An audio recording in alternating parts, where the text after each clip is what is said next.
Boa noite a todos, confirmem-me que temos som e imagem. Ok, recebo então aqui algumas confirmações.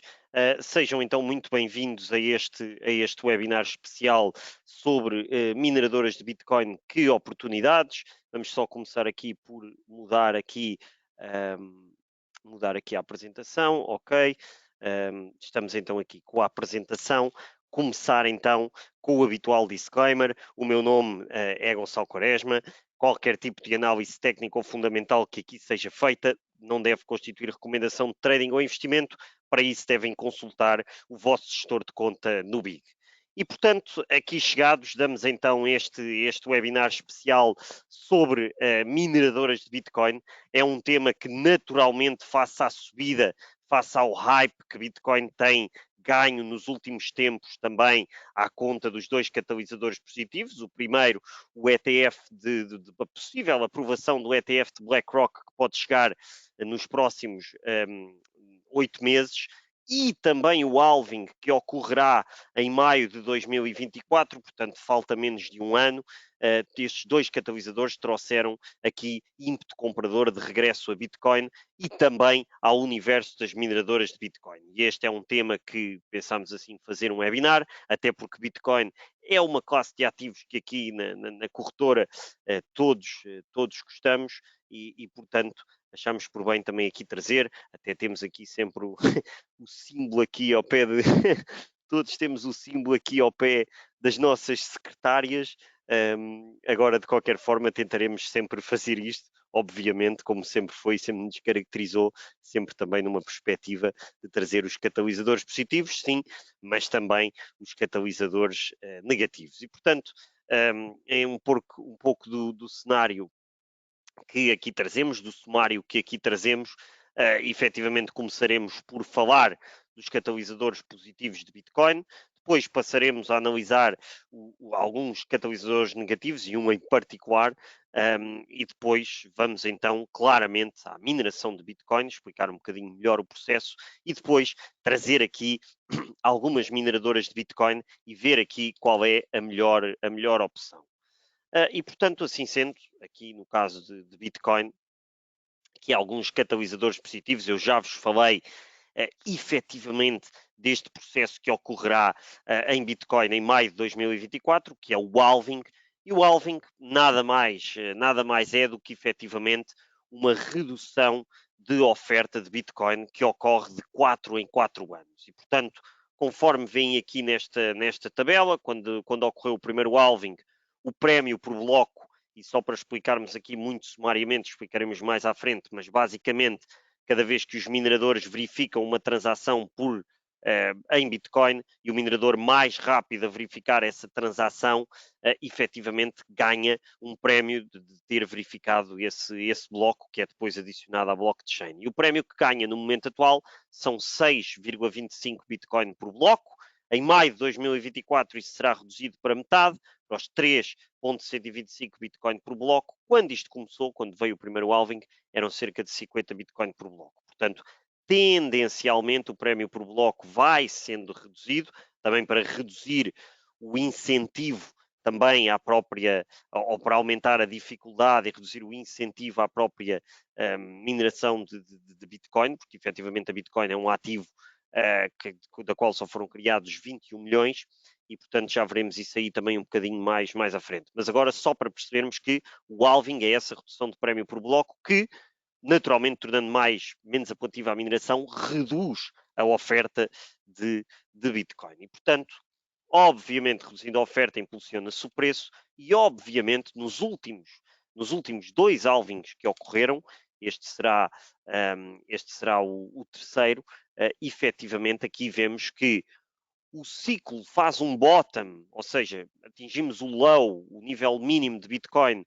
até cerca de 500 dias antes do halving, e desde aí, historicamente, nos outros ciclos, vamos sempre a subir até que, um ano após o halving, atingimos novos máximos históricos.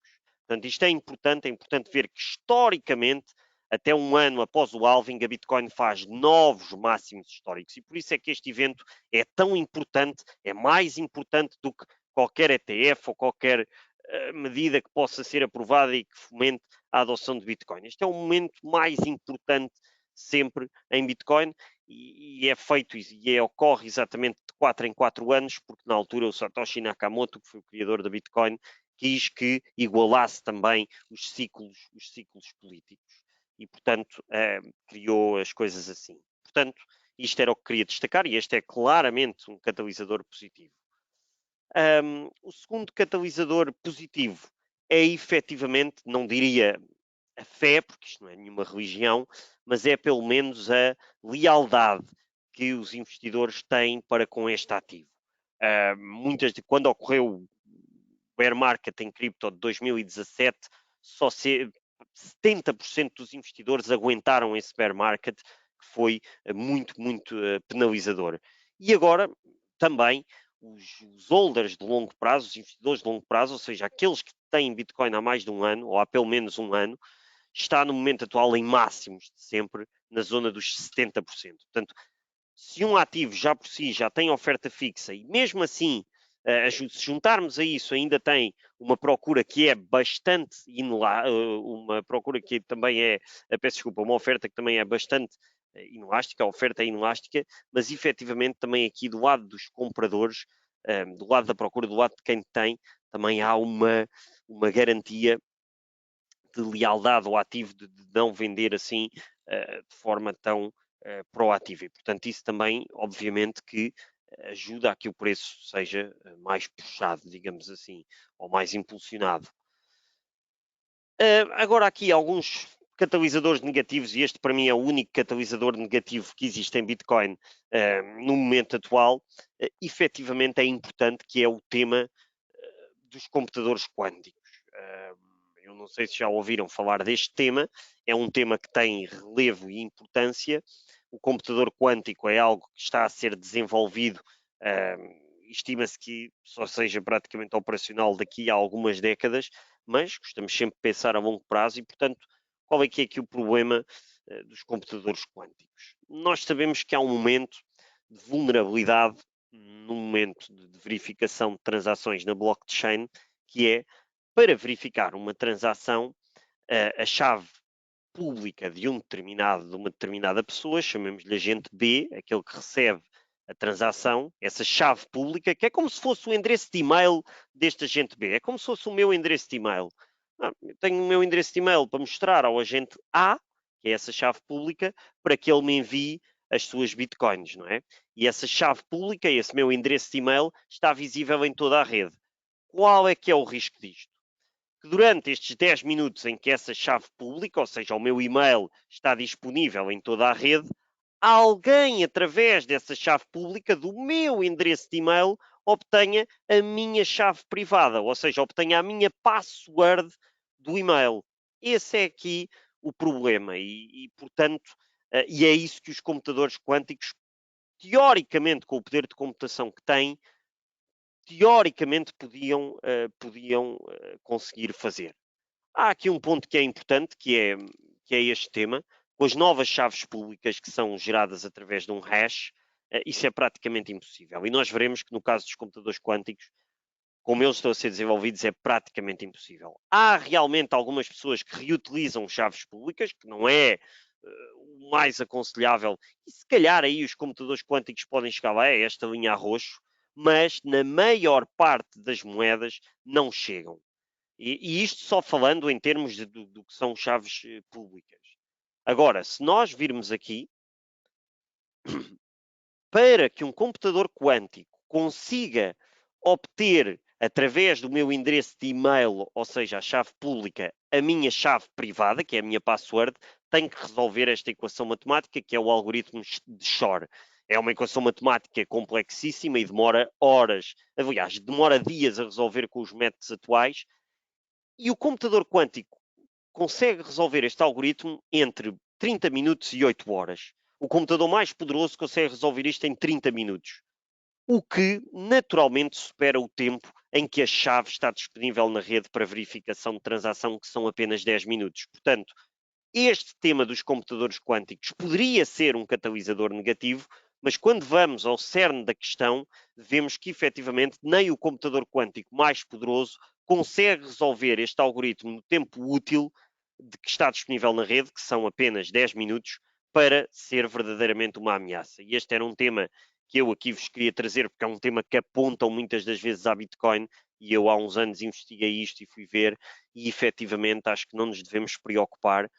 Como digo, o computador quântico demora meia hora a resolver isto e a chave apenas está disponível durante 10 minutos. E se nós virmos as novas chaves públicas, que são geradas através de um hash, que são estas P2, PKH, essas são praticamente impossível de chegar à chave privada. Portanto, é um tema que não nos deve minimamente preocupar, mas, pronto, ficam aqui informados, porque este é um tema que muitos apontam ao computador quântico vai acabar com o blockchain, pode rebentar o blockchain. Quando ouvirem isso, vejam que isso poderia ser assim, se resolvesse a equação em menos de 10 minutos. No momento atual, não há nenhum computador quântico que o consiga fazer.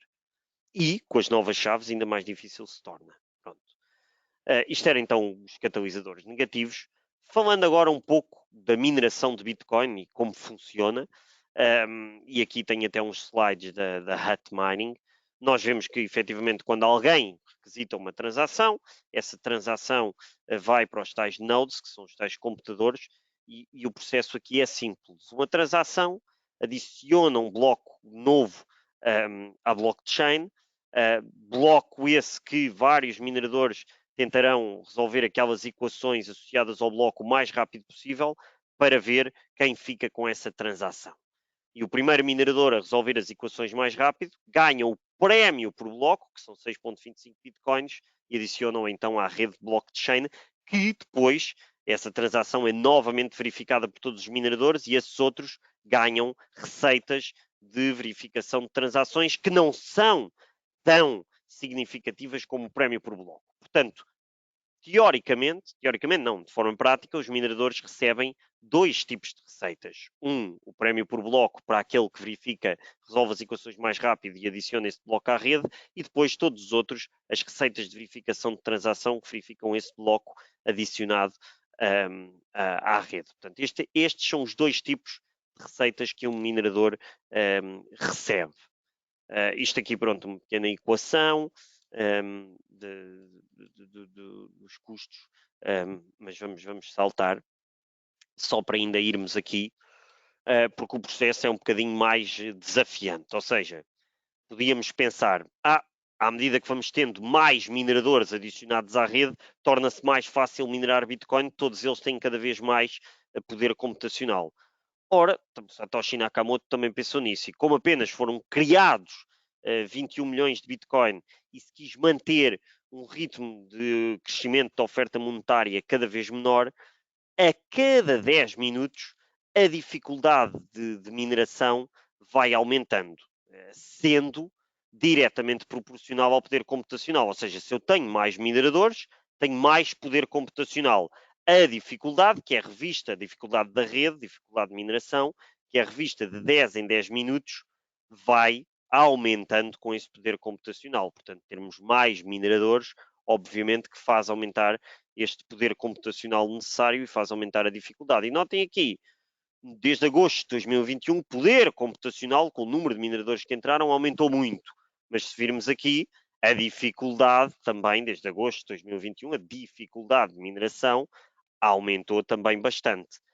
E aquilo que isto essencialmente quer dizer é que, e era um gráfico que eu por acaso tinha que adicionar aqui, que estava num livro, mas pronto, depois na nossa nota temática, certamente que isso também será detalhado nos catalisadores positivos, que eu me esqueci de referir aqui, que é o que é que isto faz? A dificuldade da rede está a aumentar de 10 em 10 minutos, com mais mineradores. O prémio por bloco está a ser reduzido, o que reduz também o incentivo à mineração. Ou seja, a partir de 2025, com este halving que se vai fazer, o ritmo de crescimento da oferta monetária de Bitcoin será finalmente inferior ao ritmo de crescimento da oferta monetária de ouro.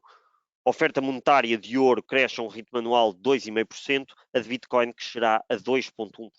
E será a primeira vez na história da humanidade em que teremos um ativo a crescer com um ritmo de oferta monetária menor que o ritmo do ouro. Isto é importante e é relevante e é claramente um catalisador positivo para Bitcoin ser claramente ouro digital.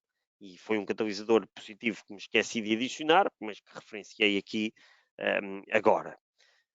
E pronto, isto para continuar neste processo de mineração de Bitcoin, obviamente que a partir, assim sendo, com esta redução de prémio por bloco devido aos halvings e também devido ao aumento de dificuldade de mineração, é expectável que a partir de 2030, de acordo com estes modelos, as receitas de verificação de transação ultrapassem o prémio por bloco. Portanto, para os mineradores, o que é que será importante aí? Será importante continuar a verificar transações, porque o prémio por bloco já não será muito por aí, que vão ser beneficiados, e com essas receitas de transação superarão o prémio por bloco, e será importante que agora, que é o que muitos mineradores estão a fazer, acumulem Bitcoin de forma bastante pronunciada para que depois, com a evolução do preço do ativo, também essas empresas consigam beneficiar, digamos assim. Portanto,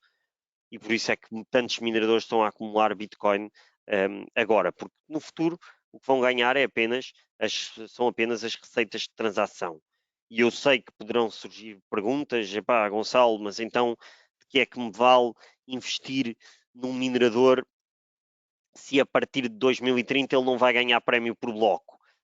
E isso é uma questão que responderei mais à frente, mas essencialmente é por uma via muito simples, que é estes mineradores, mediante o preço de Bitcoin e a capacidade de mineração que terão, nos próximos anos e até 2030, terão capacidade para fazer entre 2 a 10 vezes mais de receita. Portanto, e obviamente que isso representa uma subida muito grande da ação até 2030. Portanto, isso, ou seja, aqui está uma oportunidade de arbitragem, na minha opinião.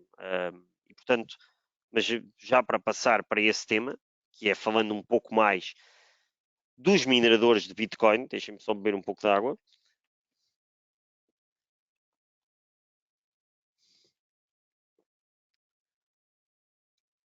Falando um pouco mais aqui dos mineradores de Bitcoin, é assim, eu posso perceber que aqui nesta tabela muitos estivessem à espera de ver epá, qual é que é o price to earnings da Hut Mining, ou quais é que são as estimativas de crescimento de receita.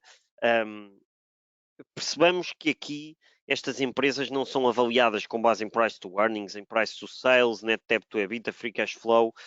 Não, porque a maior parte delas ainda nem sequer são rentáveis e aqui não estamos a falar de múltiplos, estamos a falar de uma coisa mais simples, que é poder computacional, que é o tal hash rate, ou seja, a capacidade, o poder computacional que eu tenho para minerar Bitcoin.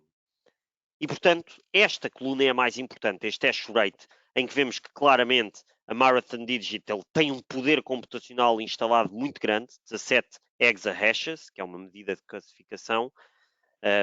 A Riot tem 10,5, a Hut 2, a Argo Blockchain 2,5, a Bit Digital 1,78, a SOS falo no fim. E, portanto, daqui o que é que destacamos?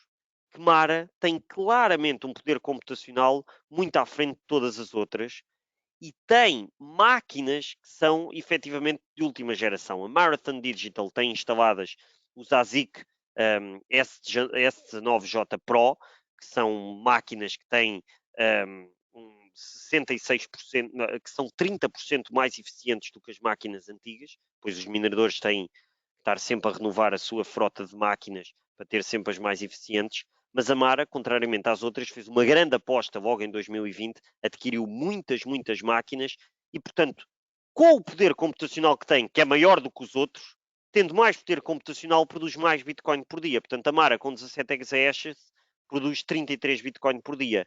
A Riot, que é a maior concorrente, só produz 15, produz metade.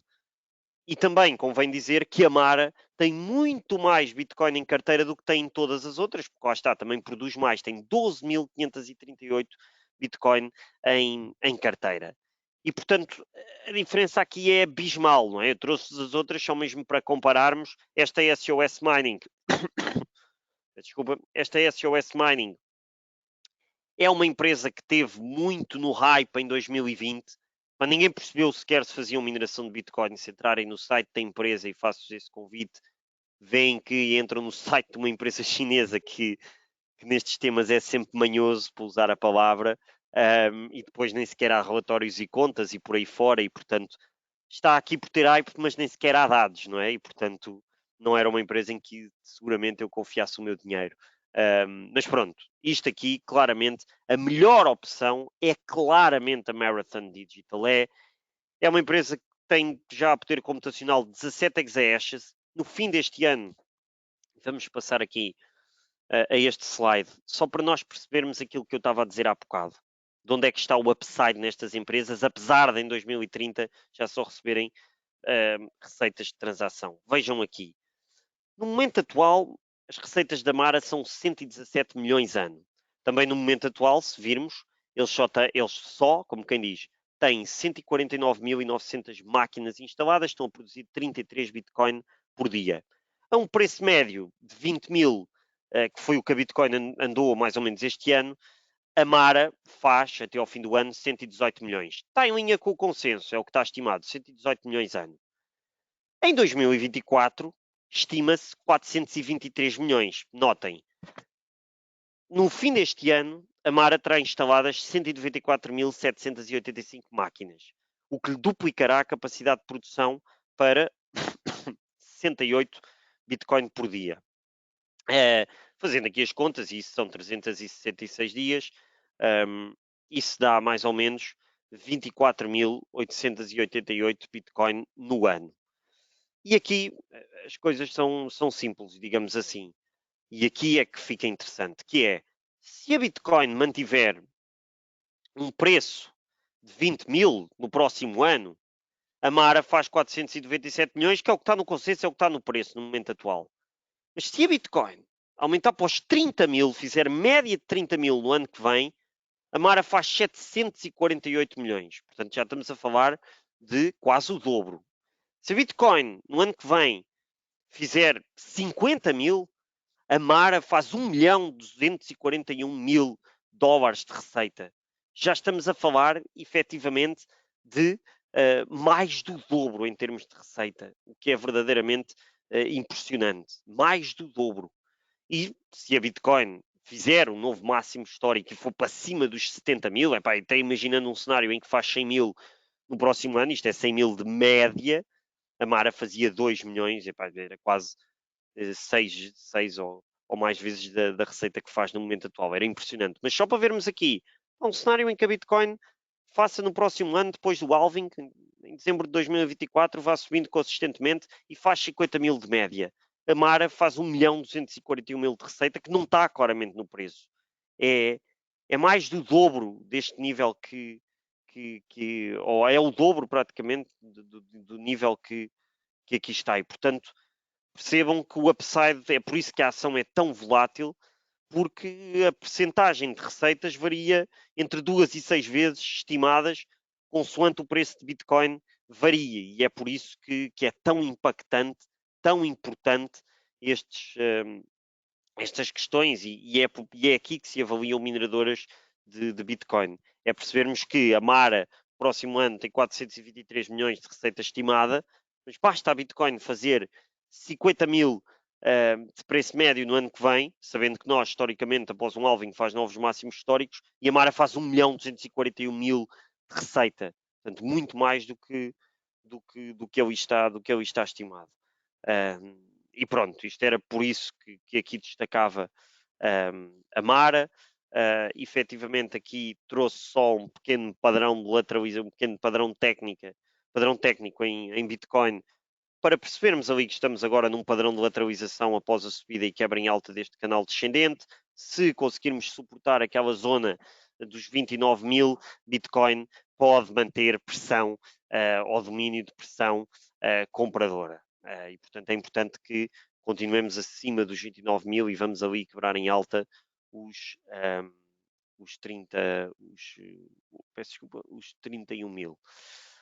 E pronto, vou então responder aqui algumas questões e peço desculpa porque eu de facto estão-me a referir aqui é 1 bi, exatamente, eu peço desculpa, ali estavam 497 milhões, é exatamente 1 bi, portanto são várias vezes mais o nível que faz no momento atual, portanto aqui é exatamente 1 bi.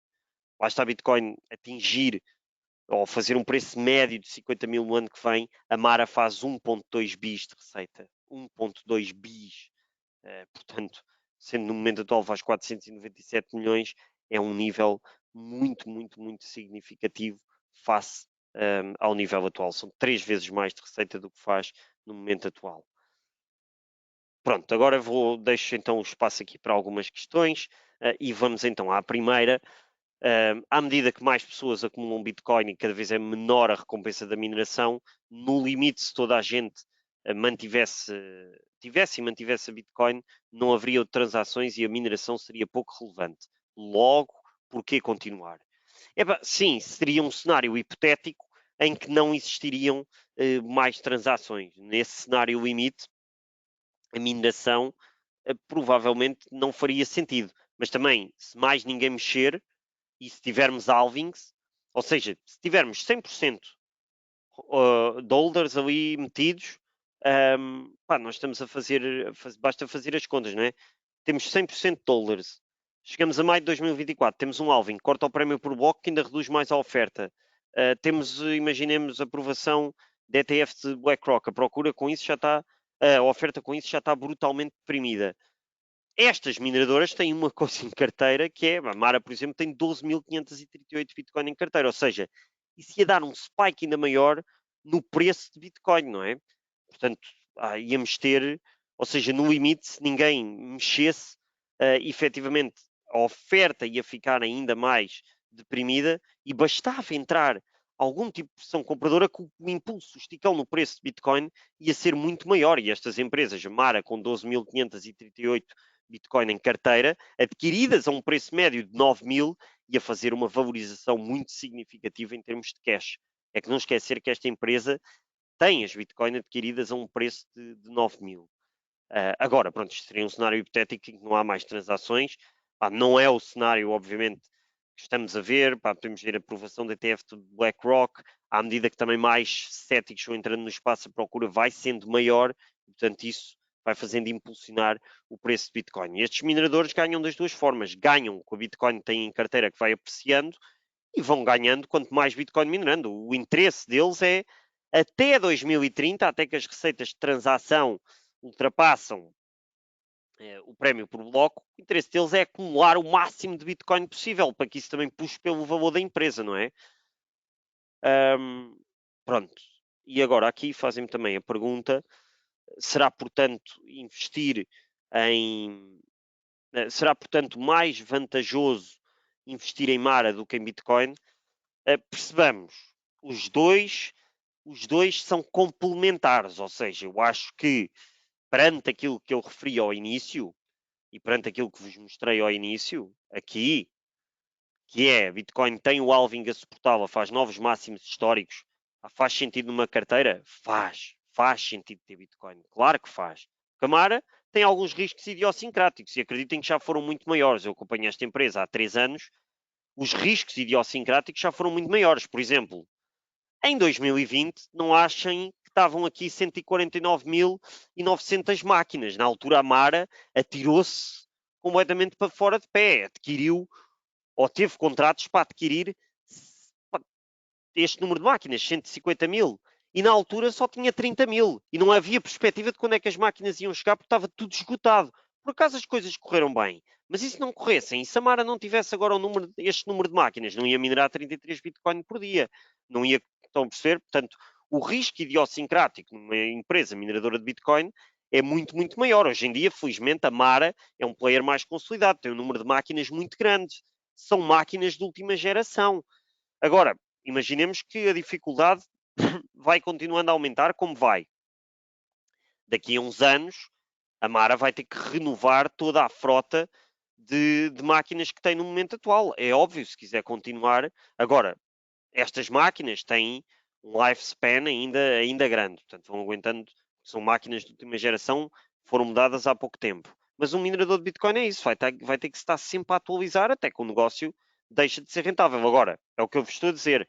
acho que até 2030 há um upside grande nestas empresas. E para quem queira, digamos assim, um player alavancado face a Bitcoin, acho que as mineradoras de Bitcoin são claramente uma boa opção e, sobretudo, a Mara. Estamos a falar de uma empresa que, num ano, ou pelo menos até dezembro de 2024, pode fazer 3 vezes mais de receita.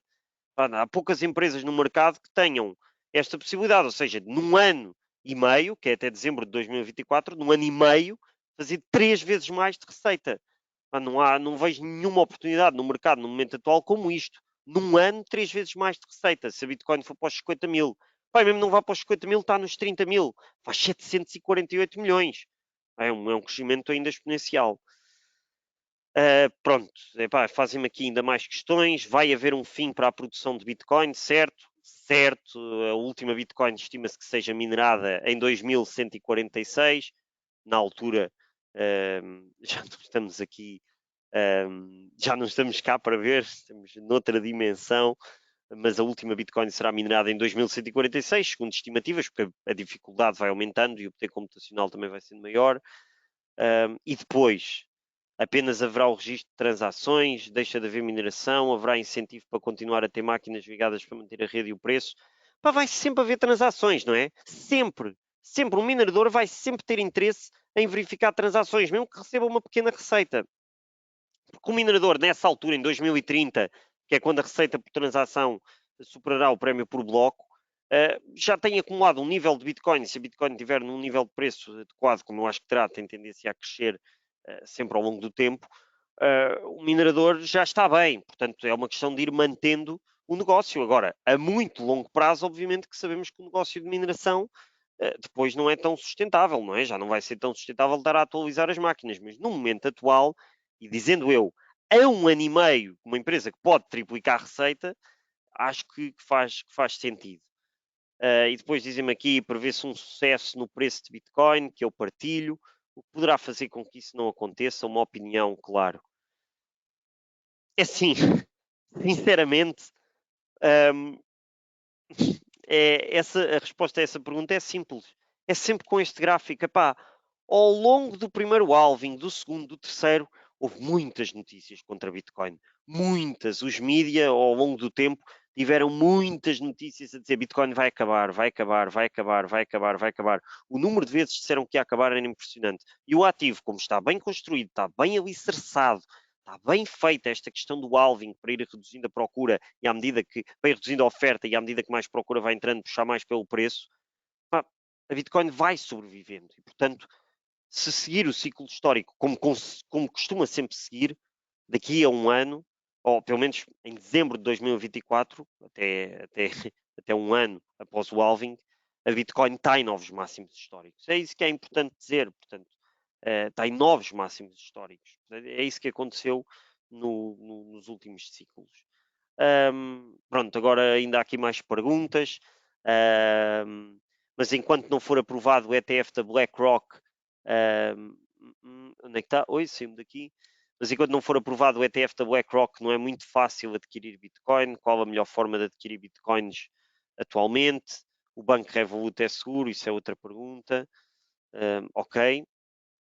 Assim, aqui no Big, nós temos um ETF que eu falo sempre, que é o BTCC, que é o único ETF spot de Bitcoin que existe e que cota no Canadá. Cota em dólares, mas cota no Canadá. E para mim é uma opção adequada caso queiram evitar essas questões de outros meios, não é? De Revoluts e por aí fora. De quem também não quer ter ledgers e por aí fora, o BTCC é uma opção adequada, porque é o que segue o ETF spot, é o que segue o spot de Bitcoin, não segue futuros de Bitcoin, não segue derivados de Bitcoin, segue o spot de Bitcoin. E portanto o BTCC, no meu entender e opinião, é adequado. BTCC, no Canadá, B de Bruno, T de tudo, C de cão, C de cão. Tem em dólares, obviamente. E pronto, passamos, falo mais de. E se passamos, falo mais de regulação ou de novos desenvolvimentos técnicos, ainda sobre aquela questão do que é que pode tirar tração à Bitcoin. É assim, eu acho que a regulação já é tarde para o fazerem. A Bitcoin cresceu imenso. Eu acho que nós ainda não nos apercebemos do quão importante é termos a BlackRock com um feeling no espaço. A BlackRock é a maior gestora de ativos a nível mundial, controla os mídia, controla governos, faz lobby, e a BlackRock vem submeter um pedido de ETF. Portanto, isso é dar uma validação institucional a este ativo que é muito, muito, muito, muito, muito importante. E por isso eu acho que por essa questão da regulação já não vamos lá. E falavam-me só ou novos desenvolvimentos técnicos. Os desenvolvimentos técnicos que eu falava era a questão do computador quântico, que eu penso que aqui descortinei bem, porque é que acho que não é viável. Desenvolvimentos técnicos no Bitcoin, é o que me falam. Aí os desenvolvimentos são os que existiam quando foi criada, não é? Velocidades e por aí fora. Tudo isso só faz o facto do hash rate ser cada vez maior, acompanhando a dificuldade, ou a dificuldade de acompanhar o hash rate, só faz com que a mineração seja cada vez mais difícil e isso ajuda a tornar o ativo ainda mais escasso. Portanto, essencialmente não vejo assim mais nada. Computadores fazem muitas perguntas, computadores quânticos a minerar, vejamos, é diferente.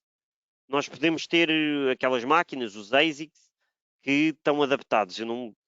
Computadores quânticos a minerar Bitcoin não deixam de ter que responder aos mesmos processos de dificuldade e por aí fora. E não sei se acrescentariam muito poder computacional. É algo que também não me debrucei ainda, mas não sei se acrescentariam assim o poder computacional que aquelas máquinas dos ASIC acrescentam.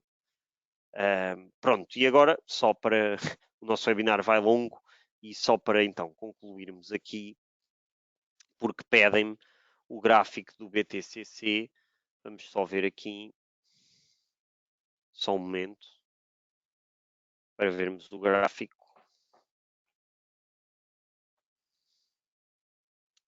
Só um momento.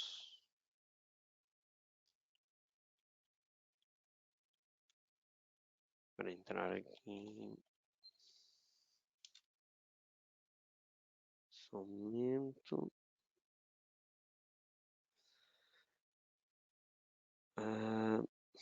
Ok. Eu vou já partilhar.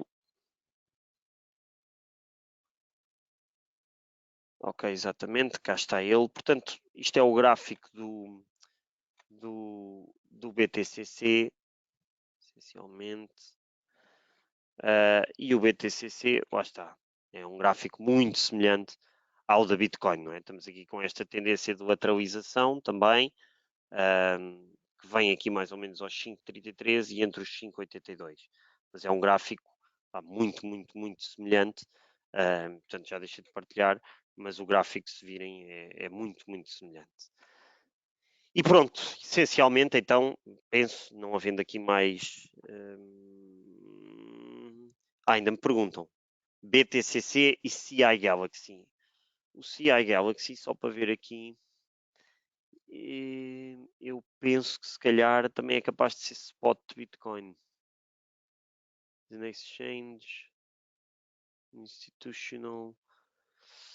Pois, ele aqui diz-me que é, por acaso eu o CI Galaxy não conhecia, mas também vejo que é no Canadá. Portanto, também admito que seja sob o spot de Bitcoin. Investing directly with Bitcoin. Deixa eu ver o BTCC. Eles os dois são muito semelhantes. No Canadá é onde há ativos spot, sinceramente.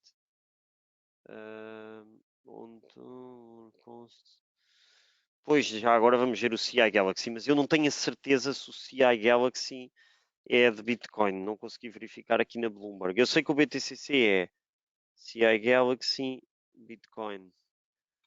Também, pronto, é um gráfico não, também semelhante aqui.